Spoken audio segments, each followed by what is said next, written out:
هەتا ئێستاشی لەگەڵدا بێ وەک کاربەدەستانی بەشدار لە توێژەکانی ڤێننادا ئاماژەی پێدەکەن تێگەیشتنێکی هاوبەش هاتۆتە ئاراوە سەبارەت بە بەرنامە ناوچەکەی کۆماری ئیسلامی ئێران، بەڵام هێشتاش تەگەرە هەن لە بەردەم گەیشتن بە ڕێککەوتنی کۆتایی.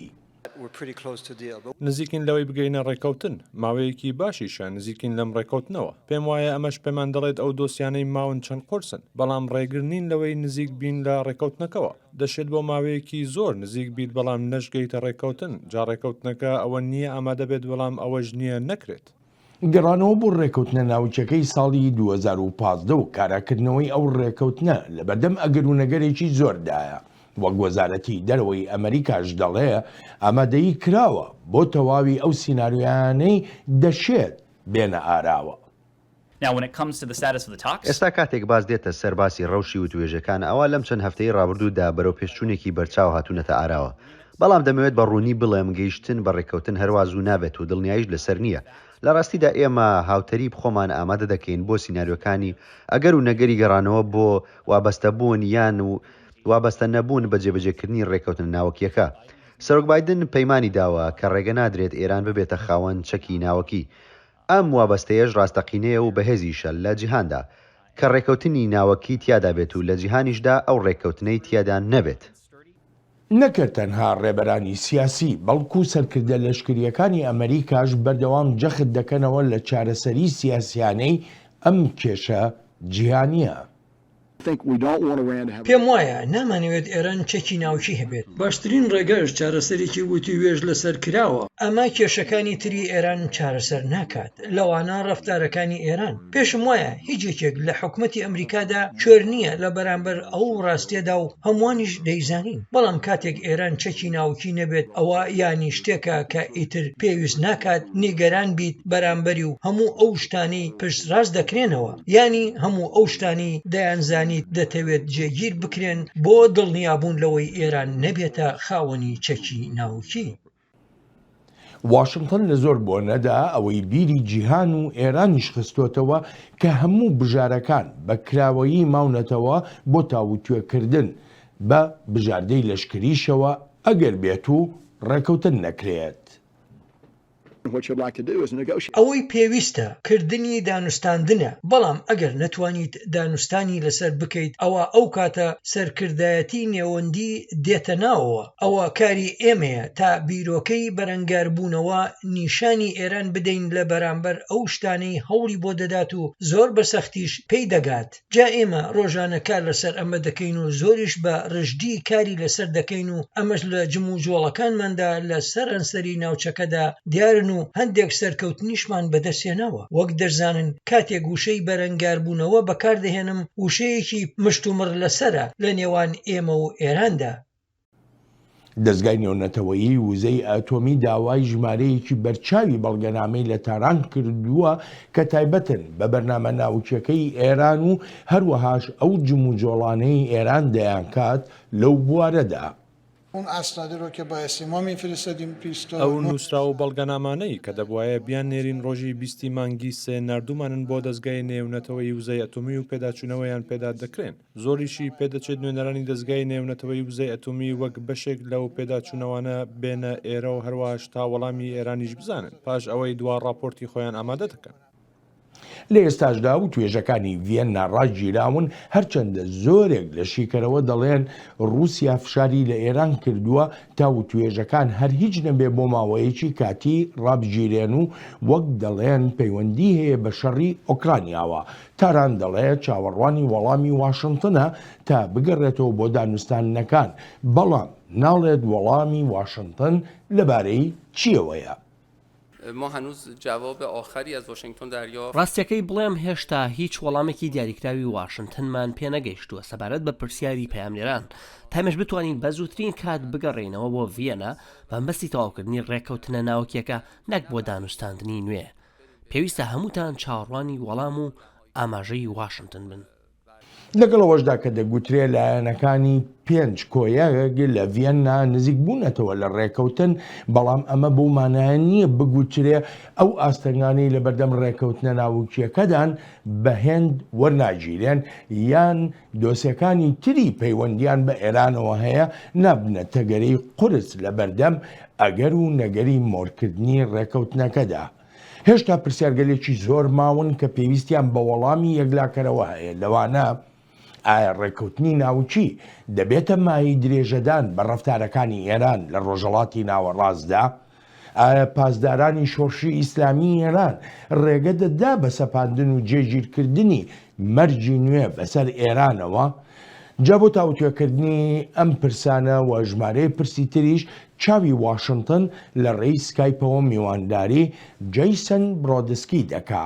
جەیسن بەڕێوبەری بەشی داڕشتنی سیاسەتە لە نێوەندی یەکگرتوو بۆ بەرەنگاربوونەوەی چەکی ناوچی ئێران. جەیسن سوپاس بۆ ئامادەبوونت. با یەکەم پرسیارم لەوە دەست پێ بکەم، ڕێکەوتنی ناوچی لەگەڵ ئێراندا بکرێ یان نەکرێ چ شتێک دەگۆڕێ لە ئاسایشی جیهاندا؟ Well, it's great to be with you, Balan, and my concern is... خۆشحاڵم بەڵێن بە میوانداریەکەت. ئەوەی جێی نیگەرانیمە ئەوەیە ئەمریکا یان چەند وڵاتێکی دیکە ئامادەیان هەیە تا بە ڕێکەوتنێکی لاواستر و کەمتر قایل ببن بە بەراورد لەگەڵ ڕێکەوتنەکەی ساڵی 2015.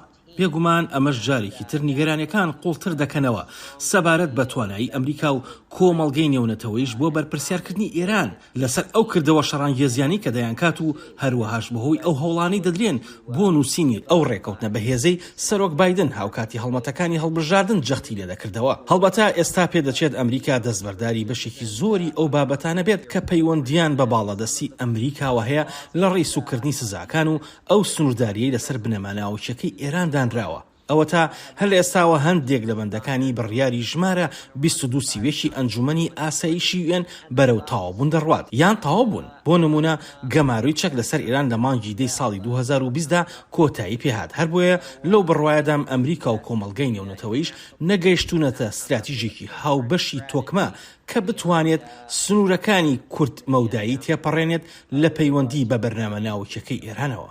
باشە جەیسن، ئەگەر ڕێکەوتنەکە مۆرکرا مۆرکردنێکی کاتیە بێ یاخۆ ئیتر بۆ هەمیشەیی ئەو ڕێکەوتنە بەردەوامە بێ؟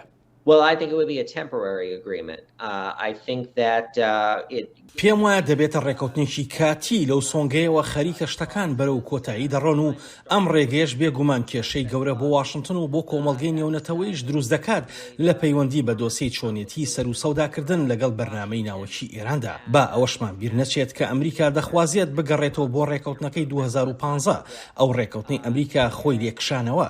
ئێستاژە ناو کۆماریەکان و دیموکراتەکانیشدا نیگەرانی هەن لەسەر مانای ئەو ڕێکەوتنە.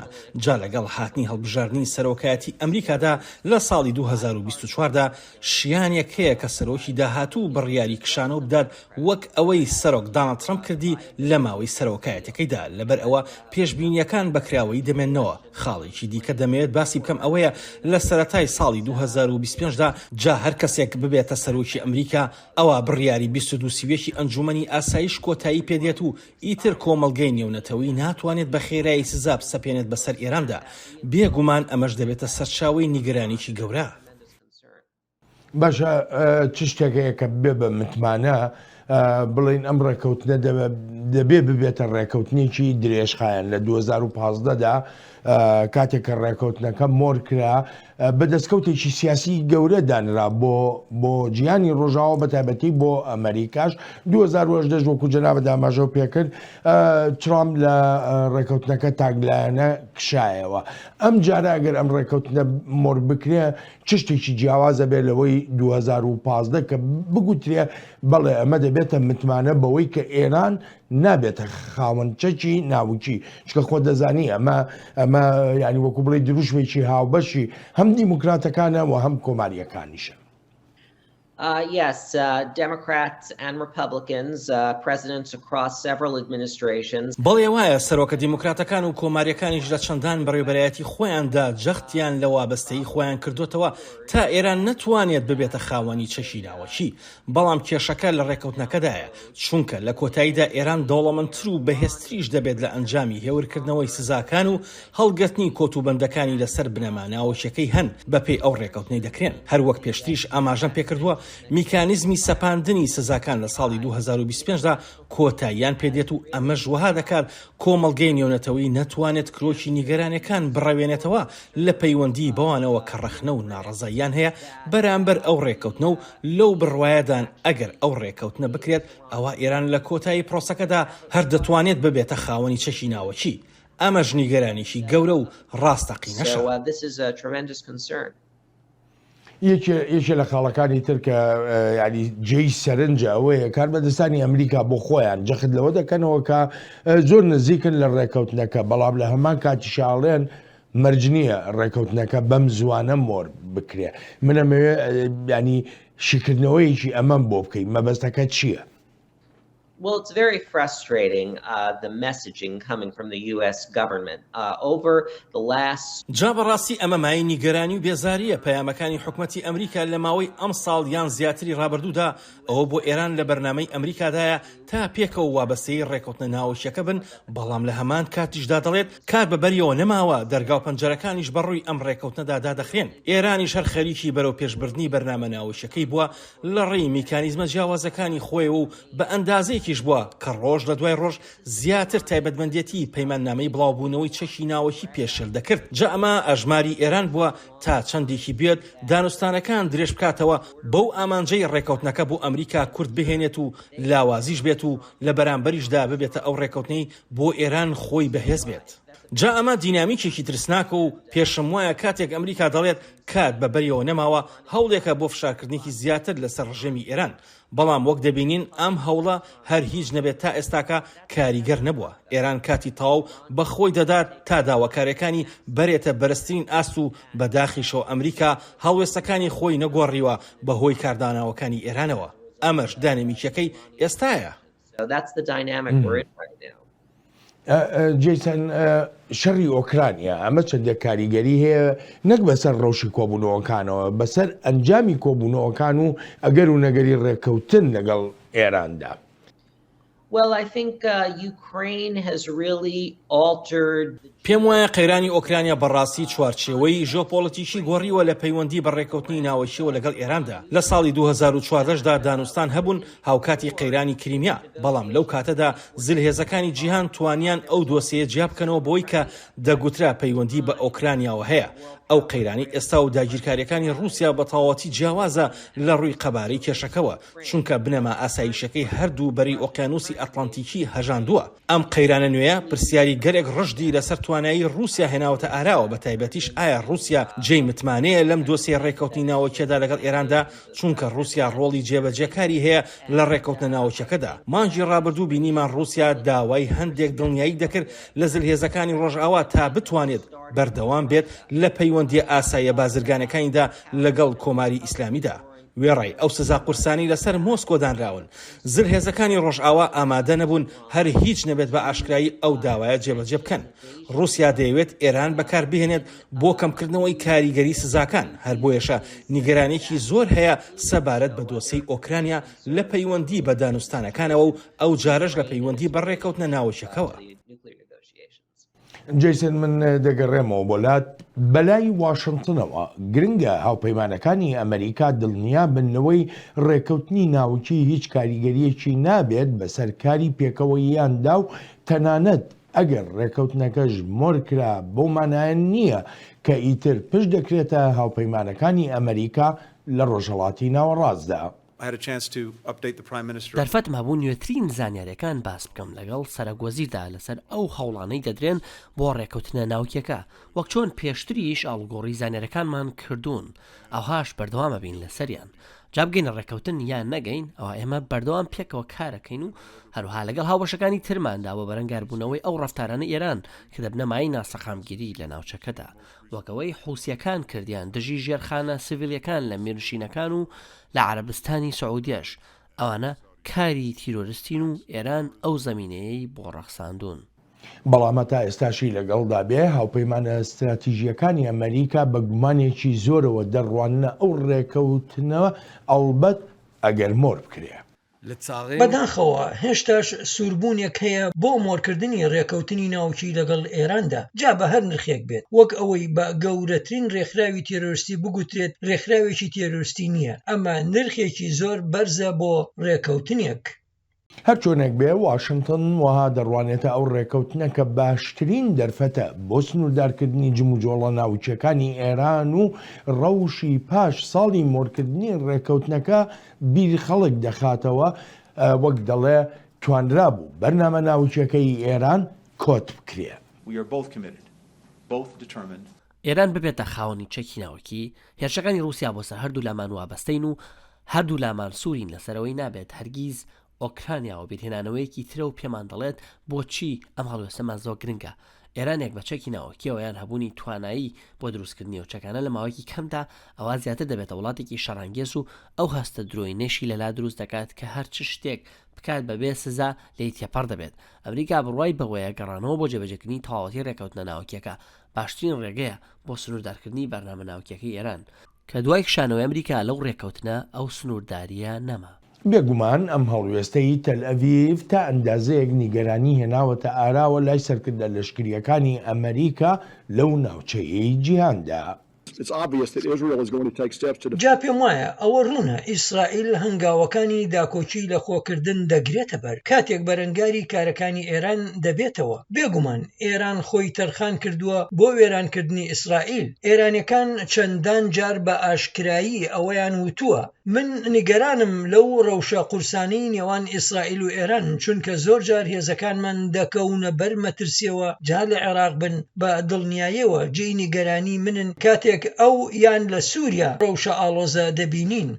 بۆ زۆرێک لە وڵاتانی کەندا و هەڕەشە و مەترسیەکان هەر تەنها لە ئێرانەوە سەرچاوە ناگرن بەڵکو میلیشیاکانی سەر بە ئێران لە وڵاتانی ڕۆژهەڵاتی ناوەڕاستدا هێندەی تاران خۆی بوونەتە مایەی ناسەقامگیری لەو ناوچەیەدا.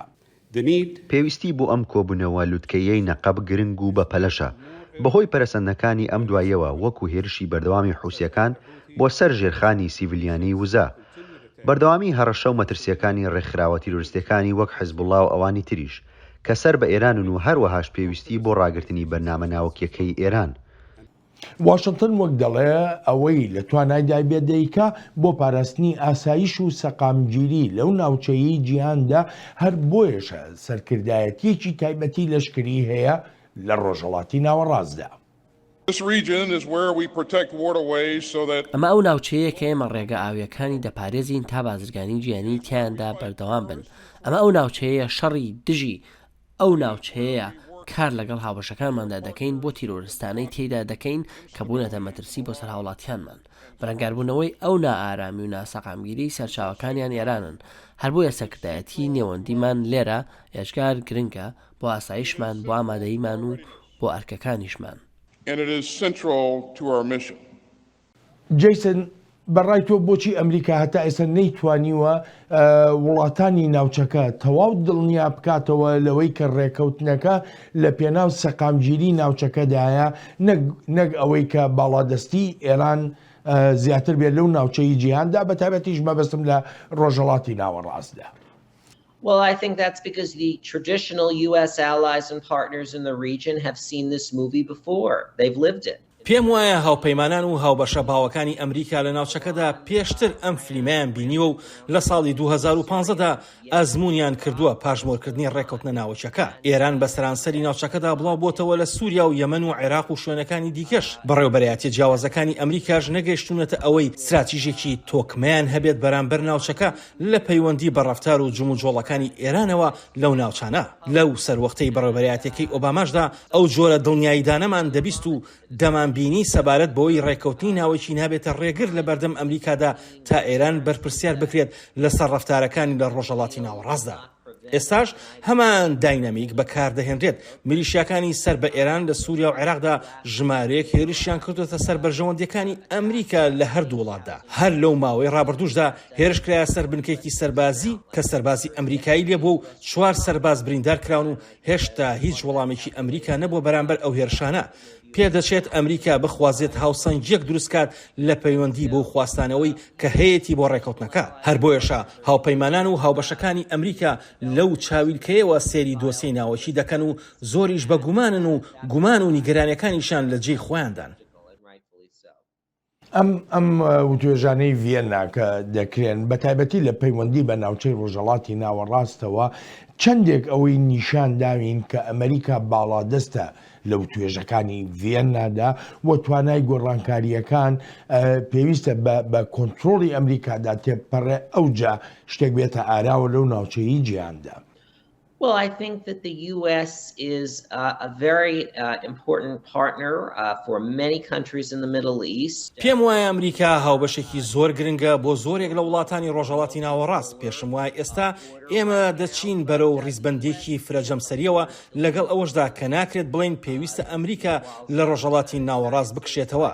ڕایەکەیە دەڵێت کاری ئەمریکا لە ڕۆژهەڵاتی ناوەڕاست کۆتایی هاتووە، بەڵام کاری ڕۆژهەڵاتی ناوەڕاست لەگەڵ ئەمریکادا کۆتایی نەهاتووە. ژمارەیەک سەرۆکی ئەمریکا وانەی خۆیان لەو ڕایە وەرگرتووە. جا ئەگەر بمانەوێت سەنجی بخێنە سەر بواری وزەی ئەمریکا و ڕێگە لە زلهێزەکانی وەک چین و رووسیا بگرین، ئەوە پێویستە سیاسەتێکی ترمان هەبێت بۆ ڕۆژهەڵاتی ناوەڕاست. لێی نزیک ببینەوە چونکە رووسیا و چین بەرەو پێشچوونیان بەدەستێناوە لەو ناوچەیەدا. ئەمە ڕای منە. So that's what I would say on that front. تۆش هاوڕای لەگەڵەوەی کە ئەمریکا ینی ئێستا باەخێکی ئەو تۆ نادا بە ناوچەی ڕۆژهەڵاتی ناوەڕاست وەکو پێشتر ئەو باەخە استراتیژیە گەورەی هەبوو لەبەر ئەو دۆسیانەی تر ینی بەتایبەت ێستا شەڕی ئۆکرانیا پەیوەندی لەگەڵ چیندا یاخود دۆسیەکانی تری ناوچەکانی جیهان. Well, I think the U.S. doesn't have the luxury of not being interested in the Middle East. جا بۆ ئەمریکا باش نییە بە گرنگیەوە نەڕوانێتە ڕۆژهەڵاتی ناوەڕاست. ئێمە بەرژەوەندیمان هەن لەو ناوچەی جیهاندەوە پێویستە درێژیان پێ بدرێت و بشپارێزرێن. ئەگەر بمانەوێت وڵاتانی نەیاری وەک چین و رووسیا ببینین لە وڵاتانەی هاوپەیمان و هاوبەشی باوی ئێمن وەک عەرەبستانی سعودیە و مریشینە یەکگرتوەکان ببنە خاوەنی پێگەی خۆیان. ئەوە باجێ بهێڵین، بەڵام ئەگەر نەمانەوێت نارەکانمان بەو شێوەیە ببینین ئەوە پێویستە دڵنیایی بدەین بۆ پاراستنی بەرژەوەندیەکان. بەرژەوەندی ئاسایشی ئەو وڵاتانە ڕێز لێگیراو بن و هەروەها دیبلۆماتی ئێمەش. ئێستا ڕاوێژ و کۆبوونەوەیکی زۆر هەن لەو ناوچەیەدا، بەڵام هێشتا نەبوونەتە بەرنامەیەکی کار لە پەیوەندی بە ئێرانەوە. جا ئەگەر هەر تەنها ژماری کۆبوونەوەکان بخێنە ڕوو بەبێ هیچ گۆڕانکاری لە سیاسەتەکانماندا، ئەوە لە ئایندەدا ڕوبەڕووی کێشە دەبینەوە. ینی ئەمریکا توانێت هەموو داواکانی وڵاتە هاوپەیمانەکانی جێبەجێ بکە، هەموو ئەو نیگەرانیانەی کە هەیەە بە هێندی وەربگرێەوە ڕنگدانەوەی هەبێ لە بەندەکانی ئەو ڕێکەوتنەی کە چاوەڕوان دەکرێت. پێم وانییە پێکاتی ڕێبازی ئەم بەڕێوەبەرایەتی ئێستای ئەمریکا و ئەو ڕێکەوتنەی کاری لەسەر دەکات ڕنگدانەوەی ئەو توانایی تیادا بێت کە بڵێت نیگەرانیەکانی هاوپەیمان و هاوبەشە باوەکانی ئەمریکای تیادا دەبن. چونکە دەستبەرداری زۆربەی باڵادەستی خۆمان بووین، ئەوە تا لە پێناو ڕێکەوتنێکی لاوازدا خەریکە ئەو قورسترین سزایانەی سەپێنراونەتە سەر ئێران لا دەبرێن.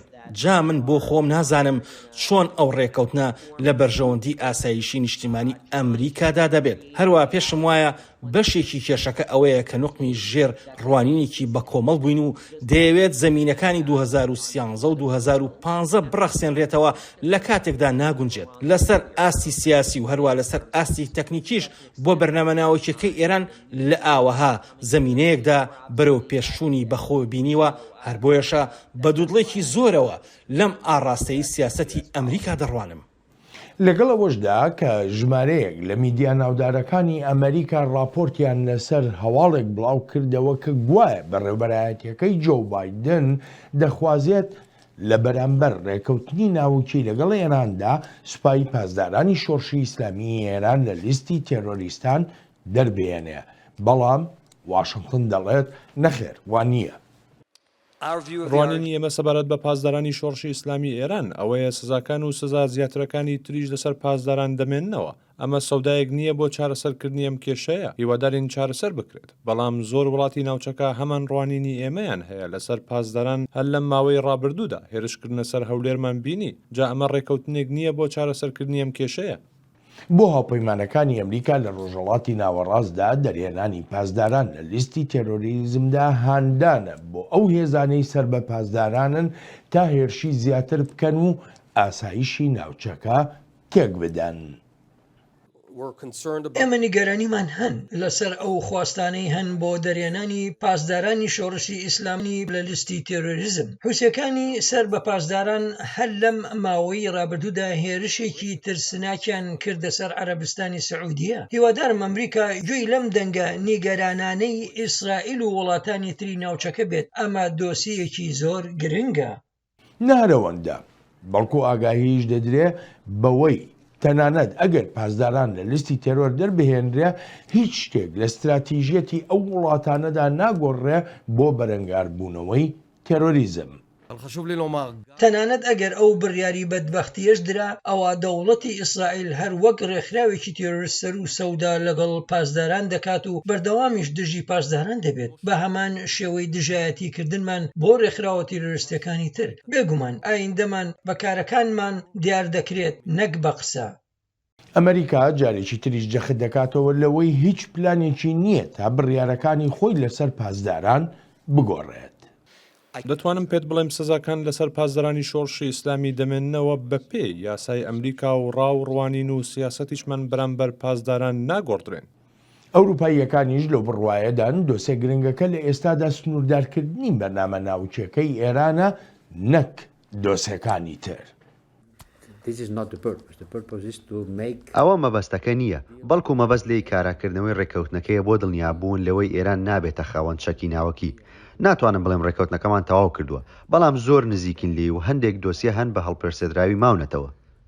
بۆ ڕژەمی کۆماری ئیسلامی ئێران سوپای پاسدارانی شۆڕشی ئیسلامی یەکێکە لە دامەزراوە هەرە گرنگەکانی وڵاتەکە. پاسداران بریتیە لە لەشکرێکی نیشتیمانی. ناکرێت لەشکرێکی نیشتیمانی بخرێتە لیستی تیرۆریستانە و هەرگیزی ژێی قایلبوون نییە. ئەمە بۆ ئێرانێکان زۆر گرنگە. جەیسن بەڕای تۆ مڕکردنی ڕێکەوتنی ناوچی ینی گرنگترە لەوەی کە سوپای پاسدارانی شۆڕشی ئیسلامی ئێران لە لیستی تێرۆریزمدا نەمێنێتەوە، کامیان گرنگترە بۆ ئاسایشی جیهان، ڕێکەوتنی ناوچی یاخو پاسداران؟ Well, I don't think that the nuclear deal is worth taking the IRGC off the FTO list. نا پێم وانە ڕێکەوتنە ناوچەکە ئەوە بهێنێت پاسداران لە لیستی تیرۆر دەربهێنرێت، چونکە دوو دۆسیەی جیاواز و پەیوەندیان بەیەکەوە نییە. لە پەیوەندی بە استراتیژیەتی ئەمریکاوە پێویستە وابەستەی هەردوولا هەبێت بە ڕێکەوتنە ناوچەکەی 2015ەوە، بەڵام بەپێی بڕیارەکانی کۆنگرێسی ئەمریکا ئەو ڕێکەوتنە ناوچە نابێتە ڕێگر لە بەردەم وڵاتەکەدا بۆ سەپاندنی ئەو سزایانەی پەیوەندیان نییە بە دۆسەی ناوەشیەوە، واتە سزای تر بەسەر کۆماری ئیسلامی ئێراندا. دانانی پاسدارانی شۆڕشی ئیسلامی ئێران بە ڕێکخراوێکی تیرۆریستی بیانی هیچ پەیوەندیکی بە دۆسەی ناوەشی ئێرانەوە نییە و سزاکانیش لە دەرەوەی دۆسە ناوچەکان و هیچ پەیوەندێکیشی نییە بە وابەستەی هاوبەشەوە بۆ ڕێکەوتنە ناوچەکە. جا ئێران لەوانەیە بیخاتە ئەو خانەیەوە کە بەشێکە لە وابەستە بوون، بەڵام لە ڕاستیدا وەها نییە. ئەمە ئەو کێشەیە کە ئێستا کەتی کەوتوین. هەڵبەتە ئەو ناودێرکردنەش گرنگی خۆی هەیە، شتێکی سمبۆلی نییە، ئەوە شتێکی هەروە سانە نییە کە لە یانگرانی ڕێکەوتنی ناوەکی باسی دەکەن، بەڵکو تایبەتمەندیکی خۆی هەیە لە ڕووی یاساییەوە بۆ ئەو سزایانەی سەپێنراونەتە سەر پاسداران. بۆ نمونە بە پێی ناودێرکردنی پاسداران بە تیرۆریست کۆت و بەند خراوەتە سەر کۆچکردنی ئەندامانی پێشوو ئێستای ئەو ڕێکخراوە. ئەمە جێی نیگەرانێکی کەم نییە ئەگەر بیری خۆتی بهێنیتەوە پاسداران پیلانی کوشتنی جێراوە لە ناو خاکی ئەمریکادا. خاڵی دووەمیش ئەوەیە لە ڕووی یاساییەوە بە دوواداچوون دەکرێت لەسەر هەر پشتیوانێک بۆ پاسداران و خاڵی کۆتاییش ئەوەیە لە دادگا سیڤیلەکاندا دەکرێت داوای قەرەبووکردنەوە بکرێت بۆ قوربانیەکانی دەستی تیرۆریستانی پاسدارانی شۆڕشی ئیسلامی. جیسن لە ئێستا قسە باز زۆرە لەسەرەوەی کە ئەمریکا مەرجێکی بۆی پاسداران لە لیستی تێرۆریستان بێنێتە دەرەوە مەرجەکەش ئەوەیە کە ئێران هەر هیچ نەبێ ئەو ڕۆڵەی لە ناسەقامگیری ناوچەکەدا هەیەی کەمی کاتەوە با بڵین ئەمە دەبێ بەڵام بتمانە چی ئێرانەوە بکە. There are no assurances. Those pledges are empty in my view. هیچ متمانەیەک نییە و ئەو پەیوەندیانەش بەڕوانینی من هەمووی بەتاڵن هێندەی ئەوەی زانیاریشم لەبەردەستان ئەو سەودایە چیدی بژاردەیەک نییە.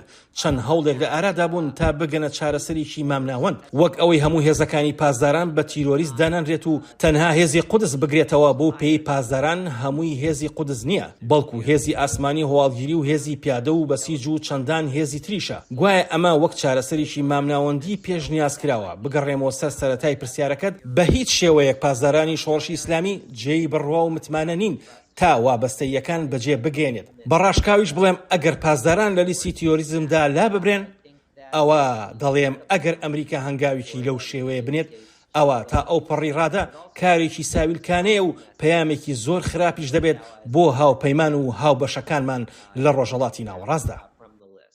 یعنی بە خۆ دەزانی پێشتر ئەم بەڕێوەبەرایەتی جۆ بایدن حوسیەکانی لە لیستی تێرۆریست دەرهێنا بۆ کاردانەوەکان و ینی زۆر باش نەبوون بەرامبەر بە ئەمریکا ئەمە بێجگەلەوەی هاندانێک بوو بۆ حوسیەکان کە هێرشی زیاتر بکەنە سەر هاوپەیمانەکانی ئەمریکا بۆ لە ژێرخانی ئابووری ئەو وڵاتانە بدەن وەک میرنشینەکان وەک عەرەبستانی سعودیە ئەگەر بێت و پاسداران لە لیستی تێرۆریستان دەربهێنرێ وێناکردنی ئەمریکا بە تایبەتی لە لای هاوپەیمانەکانی چۆن دەبێ ینی پێ وایە ئیتر ئەو متمانەی نێوان ئەو پایتەختانە لەگەڵ واشنگتندا بەو تۆکمەیە بمێنێتەوە. I think and I fear that if we do that, if we delist the IRGC as a foreign terrorist organization, پێم وایە و ترسی شم لەوەیە ئەگەر ئێمە پاسداران لە لیستی ڕێکخراوە تیرۆریستیە بیانەکاندا دەربهێنین هاوپەیمان و هاوبەشە باوەکانمان لەو ناوچەی جیهاندا وەک خیانەت سەیری بکەن چونکە جیاوازێکی ئەو تۆ نابینن لەوەی پاسداران لە لیستی تیرۆریزمدا بێت یان نەبێت بەڵام هەنگاوێکی لەو شێوەیە وەک خیانەتکردنێک لێی دەڕوانرێت بێجگەلەوە بەشی خۆمان کێشەمان هەن لە پەیوەندیەکانماندا لەگەڵ هاوپەیمانەکانمان و هاوبەشەکانماندا وەک عەرەبستانی سعودیە و میرنشینە یەکگرتوەکانی عەرەب لە ئێستادا پشێویەک لە پەیوەندیەکانماندا هەیە و لادانی پاسدارانیش لە لیستی تیرۆریستان هێندەی تر ئەو پشێویە ئاڵۆز دەکات. خاڵێکی دیکەش ئەوەیە استراتیژی بەڕێوەبەرایەتیەکەی سەرۆک بایدن لە هەمبەر ئێران لەسەر ئاسی ناوچەکە پەسەند نابێت ئەگەر ئەو خۆجیاکردنەوەی بکەین و هەنگاوێکی ترسناکی ئاوەها بنین لە پێناو سەودا ناوچەکەدا جاهێندەی و توێژم کردووە لەگەڵ کاربەدەستانی ئەو وڵاتانەدا بەلایەنەوە مانایشی ئەو تۆی نییە ئەمریکا لە پێناو ڕێکەوتنێکی لاوازدا ئەو هەموو بەخشەندەیە ببەخشێت بە کۆماری ئیسلامی ئێران. جیسن دەگەڕێمەوە وڵات شیکەرەوە لەو بڕوایەدان هەندێک لە کاردانەوەی وڵاتانی هاوپەیمان و دۆستی ئەمریکا لە پەیوەندی بە ڕوودا و پەرسەندەکانی تری جیهانەوە هۆکارە سەرەکیەکەی دەگەڕێتەوە بۆ هەڵوێستی بەڕێوەبەرایەتی ئێستای ئەمریکا لەگەڵ ڕێکەوتنی ناوچی لەگەڵ ئێراندا. Well, a number of Middle East states, particularly the UAE, Saudi Arabia and Israel, have ژمارەیەک وڵاتی ڕۆژهەڵاتی ناوەڕاست بە تایبەتیش میرنشینەکان و عەرەبستانی سعودی و ئیسرائیل هەڵوێستێکی ئاساییان هەبوو لەسەر شەڕی ئۆکرانیا و ئەو هەڵوێستە ئاساییەشیان جێی سەرسوورمانی کۆمەڵگەی نێونەتەوەیی بوو وەک ئەوروپا و ئەمریکاش کە ئەو وڵاتانیان وەک هاوبەشێکی خۆیان دەبینی لەو ناوچەیەدا و هەروەهاش وەک ئاوبەشێکی ئاسایشی دەیان بینن. بەڵام ڕاستێکی ئەوەیە کە ئەو هەڵوێستانەیان ڕنگدانەوەی هەر وڵاتێکیانە لە بەرامبەر کێشەکانی ڕۆژهەڵاتی ناوەڕاست و هەروە دێ بێهیوابوونیان لە بەڕێوەبەرایەتەکەی سەرۆک بایدن لە پەیوەندی بە کێشە ئاسایشەکان و هەروەهاش لە پەیوەندی بە بوژانەوەی ڕێککەوتنە ناوکێکە لەگەڵ ئێراندا. حوسیەکانی یەمەن وەک زۆرێک لە سەرچاوەکان ئاماژەی پێدەکەن خۆیشیان نەیان چاردوێتەوە کە وابەستەی سیاسەتەکانی ئێران و ئەمریکاش داوا دەکات تا تاران دەستبەرداری ئەو جۆرە سیاسەتانەی بێت. پێمان باشە تا ئێران ببینینی و دوور بکەوێتەوە لە تاکتیکە نەرێنیەکانی و ئەو ڕۆڵەی کە ئێستا گەڕاوێتی. هەروەکو زانراوە لەوە تای ئەمریکا تاگلایەنە لە ڕێکەوتنە ناوچەکە کشاوەتەوە ژمارەیەک سزای ئابووری و دارایی قورس دراون بەسەر ڕژێمی کۆماری ئیسلامی ئێراندا. کاریگەریەکانی ئەو سزایانەش بە ئاشکرایی دەرکەوتون و ڕەوشی ئابووری ئێرانیان ئێجگار خراپ کردووە. بە هیچ شێوەیەک خەڵک ناتوانێت بەرگەی ئەم سەختیە دارایە بگرێت لەگەڵ ئەم گرانیەدا. بیهێنە بەرچاوی خۆت. بۆ نمونە فەرمانبەرێکی کەرتی گشتی دەبێت کرێ بدات، خەرجی منداڵەکانی دابین بکات، بژێوی خێزان دابین بکات، نرخیش بەم شێوەیە هەرگران دەبێت. خوای گەورە یارمەتی ئەو خێزانانە بدات کە داهاتیان کەمە. جایی که جا داره همه شرمنده زن و بچه‌شون شد. چندێک بەبیردا بێت بارگرانیەکە لەسەر خەڵکە، هەموو کەسێک لە بەردەم خێزانەکانیاندا تەریق دەبنەوە. باس لەوانە ناکەم کە بە تەلەفۆن پێداویستەکانی خۆیان داوا دەکەن و کاتێش دەگەێنرێتە بەرماڵەکانیان بەخششیش دەدەن، بەڵام بەگشتی خەڵک لە مەینەتیدا دەژین. ئیسرائیل نەیارە سەرسەختەکەی ئێران داوا لە هەوڵاتیانی ئێران دەکات تا بەرەنگاری ڕژێمە سەرکوتکارەکەی وڵاتەکەیان ببنەوە. ئێمە دەزانین کە ڕژێمی ئێران نوێنەرایەتی ئێوە ناکات و بەردەوامیش ئەو ئازادیەتان لێزەوت دەکات کە شایستەتانە. هیوادارین خۆتان ڕزگار بکەن لە درڕندایەتی و شەڕەنگێزیەکانی ئەو ڕژێمە و بگەنە ئازادی. نەورۆستان پیرۆز. جیسن لە کۆتایی بەشی پێشووی بەرنامەکەدا ئێمە باسمان لە کار و کاردانەوەکانی وڵاتانی هاوپەیمانانی ئەمریکا کرد لە ناوچەکەدا. بۆ خۆت دەزانی ئێستا ینی وەکو شیکەرەوەش ئاماژەیان پێکرد تەنانەت گۆڕان لە هەڵوێستەکانیانە دروست بووە. ئەگەر ساردیەک بکەوێتە نێوان ئەمریکا و هاوپەیمانەکانیەوە ینی ئەبێت چاوەڕوانی چی بکەین لەو ناوچەیەدا باڵادەستی ئێران؟ Well, I think that جا پێم وایە ئەمە پێگە و هەڵوێستی ئەمریکا لاواز دەکات لەو ناوچەیەدا ئەگەر هاوپەیمان و هاوبەشەکانمان دوور بخەینەوە بەهۆی ئەو استراتیژەی هەمانە ئەمریکا پێدەچێت دەخوازێت ڕێکەوتنە ناوچەکەی هەبێت تا دەستکات بە وتوێژکردن لەگەڵ ئێراندا نەک ئەوەی کۆتایی پێبێنێت بە قسەکردن لەگەڵ ئێرانیەکاندا. ئێمە پێویستمان بە هاوپەیمانەکانمان لە ناوچەکەدا، بەڵام بەداخەوە ترسم لەوەیە کە هەر خۆمان ڕەوشێک دروست بکەین و تایدا ئەو بەخشندەی باسم کرد کە هەڵگرتنی سزاکانی سەر ئێران بەشێکێتی و لە بەردانواندنەکانیش بگەنە ئەو ئاسەی کۆتایی و توێژەکان بن لەگەڵ ئێراندا. بێگومان ئەمەش دەبێتە کێشە و سەرێشەی گەورە بۆ هاوپەیمانەکانمان، چونکە ئەوانن ڕۆژانە سەر و سەودا دەکەن لەگەڵ ئێراندا. ئەوان دەکەونە بەری ئەو هێزانی سەر بە ئێران و واتە هێزە میلیشیای و تیرۆریستەکان کە دوای هەڵگرتنی سزاکان داهات و پشتیوانێکی زیاتر دەکرێن. جا ئەگەر ئەمریکا لەو بڕوایەدا بێت تەنها سەنگی بخاتە سەر وڵاتی چین و دۆسیەکانی تر و ئێران نابێتە مەترسی بۆ سەر ئەمریکا و هاوپەیمانەکانی و بەرژەوەندیەکانیش دەو ناوچەیەدا ئەوە ئەمریکا بە هەڵەدا چووە. بەڕای تۆ هەڵگرتنی سزاکان لەسەر ئێران یارمەتی دەرە بۆ درێژبوونەوەی تەمەنی ڕژێمی کۆماری ئیسلامی ئێران یاخود درێژەدان بەم سزایانە وەها دەکات گۆڕانکاریەک لەناو کۆماری ئیسلامی ئێراندا دروست بێمە جۆمان لە خەڵکی ئێران بوو ینی باز لەو قەیرانە ئابووری و کاریگەری ئەو قەیرانە ئابووریانە دەکەن بەسەریانەوە، بەڵام ئەوەش دەبێ بکرێتە پرسیار ئایا ئەو سزایانە و گۆڕانکاریە دروست دەکەن یا یارمەتی دەردەبن؟ پێم وانییە لە ژێرسایی ئەو سەرکردایەتی ئەو ڕژێمەی ئێستای ئێراندا هیچ ڕیفۆرمێک بکرێت بە مەبەستی گۆڕانکاری. ئێستا زۆر قورسە ئەو گۆڕانکاریە بکرێت و ئەم کارەش لە کۆتاییدا دەکەوێتە سەرگەلانی ئێران و ئەوان خۆیان بڕیاردرن لەوەی گۆڕانکاری دەکەن یان نا. جا لێرەدا پێویستە کۆمەڵگەی نێونەتەوەی یارمەتی ئەو خواستیان بدات، نەک ئەوەی بکەونە ژێرباری دەنگۆکانی دەسەڵاتدارانی ئێران کە دەڵێن سزاکان کێشەی گەورەی دانیشتوانی کۆماری ئیسلامی ئێرانی نین، کە لە ڕاستیدا ڕژێمی ئێران و بڕیاردەران لە وڵاتانەدا بەرپرسیاری سەرچین لە بەرامبەر مەینەتەکانی گەلی ئێراندا و بوونەتە گەورەترین قوربانی دەستی ئەو ڕژێمە.